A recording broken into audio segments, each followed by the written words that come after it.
So there you go.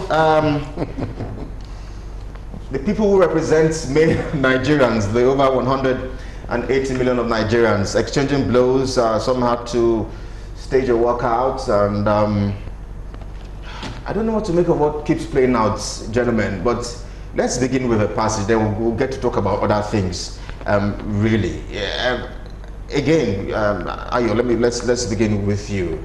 Thank you. I think from the speaker, first of all, he has expressed the willingness that, look, we all want our elections to be transmitted electronically.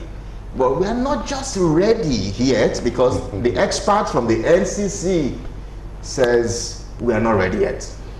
Let me go straight to this issue. When you look at democracy, consider it as a house, as a building. The Bible says that any house built on sand cannot stand. So, the foundation is very, very critical. Free, fair, credible elections. They form that firm and solid foundation for the house of democracy to stand. Most of them that are there, how many of them, really got the people's votes? If, it was electronic, transmission of the results that was conducted, how many of them? It is a crying shame that in the 21st century Nigeria, this is where Nigeria's democracy, we have found ourselves. I mean, I even thought that before the 2019 election, Mr. President ought to have, signed that bill into law as at that time, but it was thrown back. And now, see, what is playing itself out. The so-called section 52, subsection 2. Okay. Two is saying that what INEC, should be the one to determine. And Mr. Speaker, that is telling us that Nigeria is not ready now. I read the analysis made by the NCC. Because when they invited the NCC and INEC refused to go, but the NCC was there. Yes, but you ask yourself, and even these our so-called leaders, let them tell their children by which means do they withdraw money with the ATM? I mean, is that a transfer? Is it not an electronic transfer?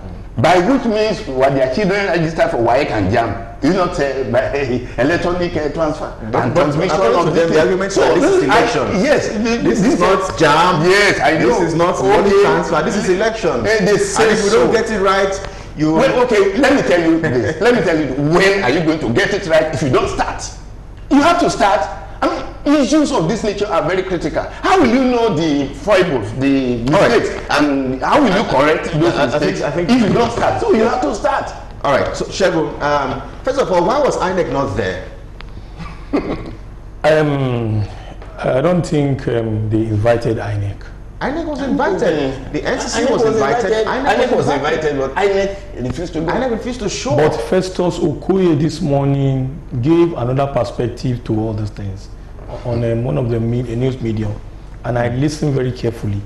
The Commissioner for Information, he said on Sunrise Daily that they have their modus operandi they want to use, the technological concept they want to use, and that those concepts they are having can work as electronic medium of transmission for electoral processes. He said that this morning. I'm wondering why that is in secrecy. I mean, why you come out and tell Nigerians? No, it's on national TV this morning. Okay. So why would they say that? That the 1%, 2 gig, 3 gig, they begin to give, flimsy excuses, to get to the bottom line of the challenges we are having as a nation that is making a lot of, European and international communities to look us as go to Ambrose. Let me just chip in this. Okay, just briefly. I want you to look at the argument from Aminu Tambua on the issue of Section 78 of the 1999 Constitution as it empowers INEC. Okay. No, it's not even at that. You see, all these things Baba said here includes the fact that the democracy they are operating, you know, all those oligarchies, the elites, they are very okay with it. Yes. It cut across the PDP and APC because they showed all those who voted against. They showed us all those who decided not to come to chamber to vote. And this is exactly why one minister will come and want to drag the media because he knew that nothing will happen if they decide to take the decision. Yes. They know they are the one manipulating the election. Ambrose, thank you for standing by. Let's check in with you right now. Going by his thoughts, 52 senators, I guess, voted against. 28 voted for. Yes. 28 were absent. Yes. Why? Where were those senators? That's the first question to ask. And then, are you bothered about the conduct of those who represent us at this House of Reps or Senate, on national TV? I mean, they knew it was going to be live, but are you bothered about their conduct? Is it punishable? Well, I want to say that I have nothing to say about the conduct. The Nigerians are seeing it. I mean, from the last some assemblies ago, people were flying fences to enter the assembly ground. And so I'm not the one to say that. I want to dwell on the matter on ground. First of all, when we consider our electronic process from 1999, we will see that the first elections we had, 1999, 2003, and even 2007, there were a lot of issues of ballot, overstuffing of ballots with ballot papers. That time it was fully manual.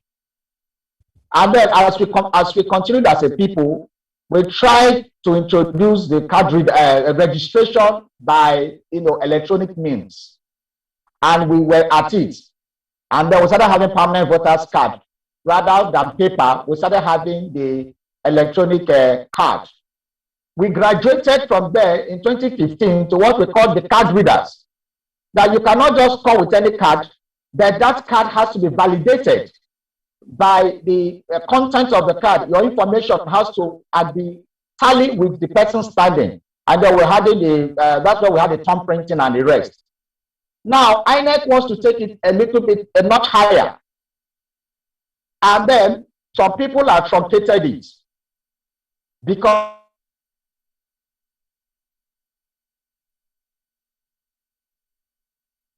we can get you back as quickly as possible so you can make those perspective of yours as quickly as possible. All right, gentlemen, just before we get back to Ambrose, it does appear that this practically became a party thing, because it does appear that people voted somehow across party lines. If you look at what played out, it's like it was the APC saying we're not ready, the PDP says we are ready. But some of these PDP senators voted for now. Some of them voted for. Some of. Yes, voted for. Did you check it? Did you check out the names? Of course, I went through that list. Some of the PDP senators voted too. Voted against. Four. Yes, four. Few of them. For electronic transmission or against? Against electronic transmission. Okay, but I'm not sure about that, because the list I saw, I think that's why the PDP actually staged a walkout. No, we are talking of rep now. At the House of Reps. We're talking of Senate now. Okay. Yes, the Senate. But why did it tilt that way? Why did a larger chunk of the APC? Because the larger chunk. Of course, can see the protest there right now. The APC, I will tell you today sincerely, Buhari is the APC. What does that mean? Yes, once Buhari finishes his tenure, I don't think in my opinion, there will be challenges for APC. So he is the unifying. The only entity called APC today is Malam Muhammad Buhari. That's a very strong. Yes. You hold on and let's see what happens afterwards in his exit. Yes, because majority of the oligarchies are playing politics of what I stand to gain. Exactly. Not politics of what the people stand to gain. and it has been a challenge everywhere that has that when it comes to having dividends of democracy. You know, the importance of having politics and political development is to see that the people that voted for you, their voice counts.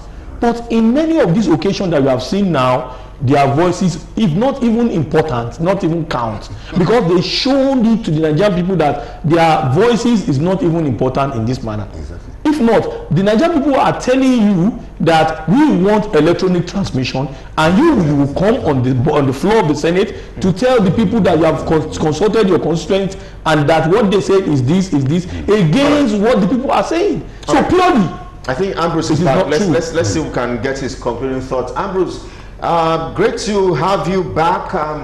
Maybe you can go by your thoughts again very briefly so we can take feedbacks from our viewers wherever they are. So just round off. Yeah, one of the things I want to establish is that for those who have a little knowledge of IT, information technology, knows that the senators and the House of Reps, including the NCC, are just trying to fool Nigerians. First of all, INEC is not talking about online transmission of results. They are talking about electronic. Electronic means the use of gadgets. Therefore, for places, NCC is telling us about 4G, 2G, 3G, 4G. When Dr. Adesina was Minister for Agriculture, people in rural areas in their farms were using their phones to apply for fertilizers, and they were being supplied directly. Now, there's what we call the USSD code. The USSD code is being used around the country, whether those who have internet or not. And there are online banking, there are different things in Nigeria that use electronic means.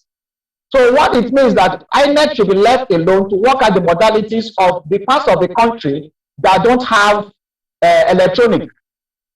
Now, even in the present system we operate, there are some parts of the country that don't even have motorable roads. There are places that do election by boat. They used to have boats to supply them. Do we now say that if we don't have motorable roads to every community, we will not vote? So I think it is that many Nigerians have seen it as being a setback. The NCC should come tell us the truth. Rather than telling them that we are not covered in 3G, it's not online we are talking about. We are just talking about electronic voting. That votes can be collated electronically and transmitted. You can go to the villages, collect it electronically with your gadget that doesn't need online, that doesn't need internet.